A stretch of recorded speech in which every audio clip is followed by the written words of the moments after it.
예, 여러분 안녕하세요. 우주TV의 티오입니다. 오늘 소개할 게임은 기다렸던 팬들이 제법 많았을 그 게임, 바로 언매치드 시리즈의 신작 언매치드 어드벤처입니다. 기존 언매치드가 갖고 있는 기본 매력에 재미가 더 추가된 버전이므로 언매치드를 처음 접하시는 분들은 이전에 언매치드 기본판 영상을 참고하시고 본 영상을 보신다면 더 도움이 되실 거라 생각합니다.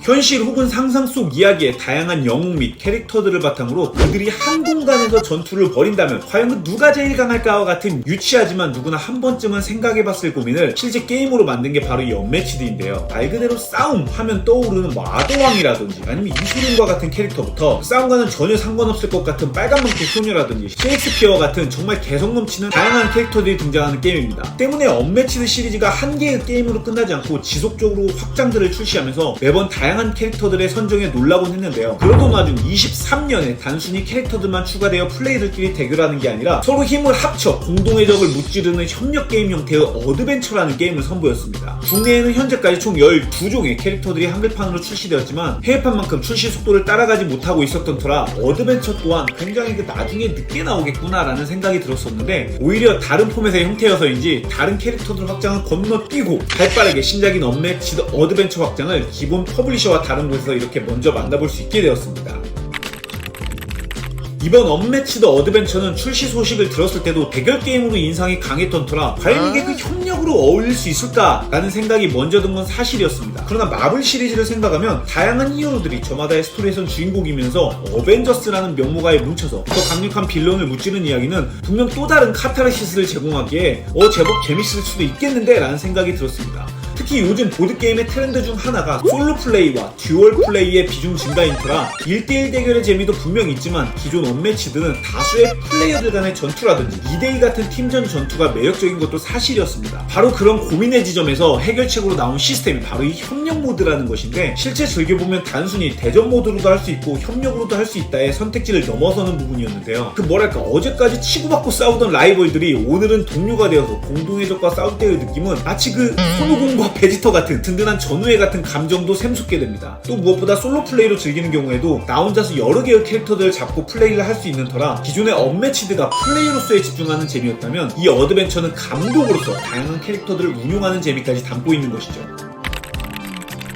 이번에 등장하는 캐릭터 4명을 살펴보면 우선 세월을 어느 정도 경험하신 분들이 좋아하실 만한 1960년대에 등장한 일본의 첫 히어로인 황금박쥐와 또 교류를 발명하고 미치광이 천재과학자로 유명한 테슬라, 그리고 국내에는 좀 생소한 캐릭터들이긴 한데 펄프 코믹스의 황금기를 이끌었던 히어로 캐릭터인 질 트렌트 박사와 루이지애나의 터프한 여성으로 잘 알려진 애니 크리스마스입니다. 스페셜 능력만 좀 살펴보면 조수격인 사이드킥이 등장하지 않는 황금박쥐는 이동하지 않고 공격할 경우 공격력이 2가 추가되기 때문에 동해번쩍 서해번쩍 하듯 순간이동을 하고 상대의 이동을 제어하는 강력한 근거리 공격을 자랑하는 영웅이고요. 테슬라 역시 사이드킥이 없지만 2개의 코일 토큰을 가지고 턴 종료 후 전기를 충전하듯 코일 한 개를 뒤집을 수 있는데, 턴 시작 시 2개가 모두 충전되어 있다면 붙어있는 적들에게 데미지를 주기도 하고 각 카드 사용 시 이 코일 토큰 사용으로 더 강력하게 효과를 사용할 수 있는 원거리 캐릭터입니다. 질트렌드 박사는 사이드킥도 있고 자신의 턴 시작 시 양면으로 사용할 수 있는 가젯 토큰이 있습니다. 이 가젯은 전투 시 상대의 카드에 비해서 높거나 낮은 경우 효과가 발동되는 터라 내 손의 카드 상황에 따라서 영리하게 보완할 수 있는 근거리 캐릭터고요. 애니 크리스마스 역시 근거리 영웅이면서 자신의 체력이 방어자보다 낮다면 공격력에 2를 더하는 터프함을 바탕으로 카드 수급에 도움을 주는 찰리라는 사이드킥과 함께 운용하게 됩니다.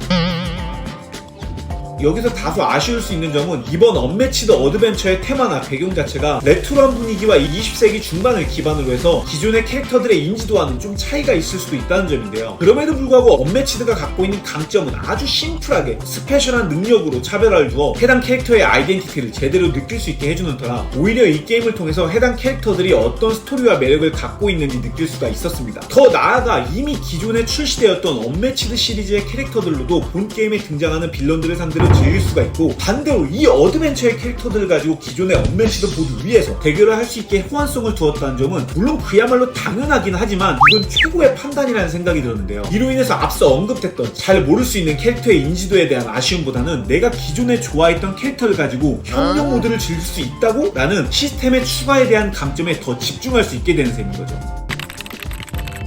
어드벤처에서는 다양한 캐릭터들만큼이나 중요한 부분이 또 빌런입니다. 본 게임에서는 이렇게 모스맨과 화성인 침략자라는 두 개의 메인 빌런들이 있고 그 메인을 필두로 총 6개의 하수인들이 함께 있습니다. 그래서 어떤 메인 빌런을 선택하느냐에 따라서 게임 보드가 바뀌게 되고 위기 대처 방법이 다소 달라지게 됩니다. 플레이할 때 몇 개의 영웅 캐릭터들이 등장하느냐에 따라서 그에 맞게 메인 빌런의 최대 체력이 정해지고 등장하는 하수인들의 개수도 달라지게 됩니다. 메인 빌런이나 하수인들도 저마다 이렇게 덱을 갖고 있고 에이언즈 엔드의 순서 카드처럼 플레이어를 비롯한 선택한 적들의 주도권 카드를 주고 잘 섞어서 매 턴 그것들을 펼쳐 액션을 수행해 나가면 됩니다. 적들은 기본적으로 3칸의 이동력을 가지고 영웅들에게 접근해 자신의 덱으로 공격을 시도하게 되면 기존의 방식대로 플레이어들도 자신의 카드를 이용해 방어를 할 수가 있습니다. 그 반대로 영웅이 공격을 시도해도 적들은 덱으로 방어를 무조건 시도하는데 적들 또한 공격과 방어의 수치 외에도 특성에 맞는 다양한 골치 아픈 효과들이 담겨 있습니다. 또한 영웅들은 덱이 한번 소진되면 이후 카드를 뽑아야 될 때마다 체력이 소진되는 반면 적들은 이런 기만 카드라는 게 등장할 때마다 버려졌던 덱을 다시 섞는 방식인 터라 적들이 덱이 소진되는 경우는 없다고 보시면 됩니다. 이렇듯 덱을 가지고 협력해서 빌런을 무찌른다? 여기까지 들으면 누군가는 많은 팬층을 보유한 마블 챔피언스가 떠오를 수도 있습니다. 하지만 그 게임과의 매력 지점이 다소 다른 건 바로 거리감을 부여하는 이 스테이지가 있다는 것인데요. 그 매력도 이어서 한번 살펴보시죠.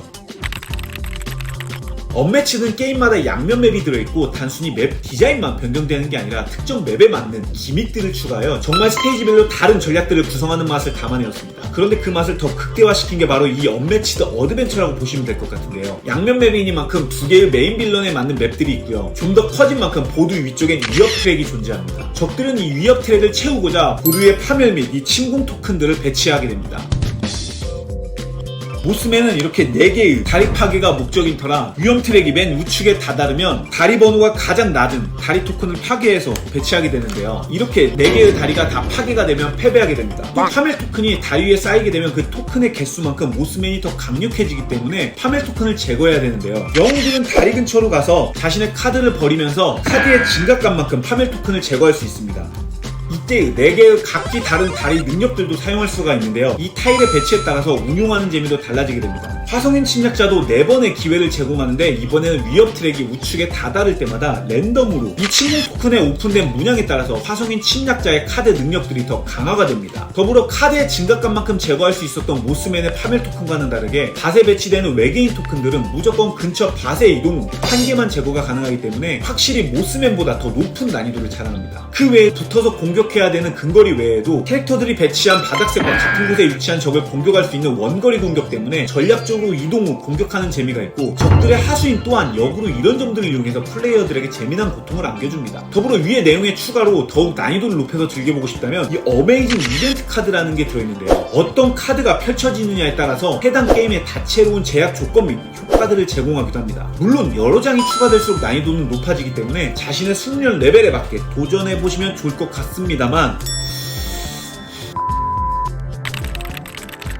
기존의 언매치드 시리즈를 좋아하셨던 분들에게는 단순히 영웅 캐릭터 4개가 추가되는 확장을 넘어서 완전히 새로운 방식으로 즐길 수 있는 협력 모드가 추가되었다는 것만으로도 소장 가치가 높은 게임이라는 생각이 듭니다. 물론 아직은 메인 빌런이 2개인 터라 다양한 리플레이성의 아쉬움을 표할 수도 있지만 메인 빌런을 보지 않은 하수인들이 6종류 중 어떤 조합으로 등장하느냐와 어메이징 이벤트의 사용 유무에 따라 항상 다른 공략법을 발견하는 재미가 존재합니다. 무엇보다도 영웅 캐릭터들은 기존에 많이 출시가 되었기 때문에 후에 빌런들만 4종이 담긴 빌런 팩과 같은 시리즈도 등장하지 않을까 하는 예상을 해보면서 대결이면 대결, 협력이면 협력으로 즐길 수 있는 언매치드의 매력을 부디 많은 분들이 느끼실 수 있기를 바라봅니다. 이상 20세기 중반으로 돌아간 다양한 영웅들로 적들의 계획을 막아야 되는 언매치드 어드벤처는 보드홀릭을 통해서 출시될 예정이고요. 자세한 가격과 상세한 정보는 게임의 상세 페이지를 한번 확인해 보시길 바라겠습니다. 그럼 저는 또 다음에 재미난 게임들 두고 돌아오도록 하겠습니다. 그때까지 여러분 모두 재미난 모드라이프 즐기세요. 우빠!